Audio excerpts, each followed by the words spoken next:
রাজীব আমার পিছে দেখিস। হ্যাঁ হ্যাঁ সেটাই।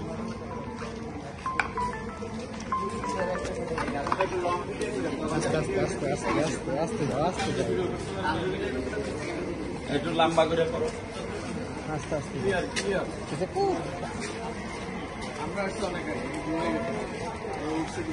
শোনো বিষয়টা হইলো কি, কিছু পাইতে হইলে কিছু দিতে হবে। দেওয়াটা হইলো তোমার শ্রম। কিছু বিষয় আছে ক্রিটিক্যালি বিষয়। না না ফুল তো সবাই, আমরা ফুল দেবো কেন?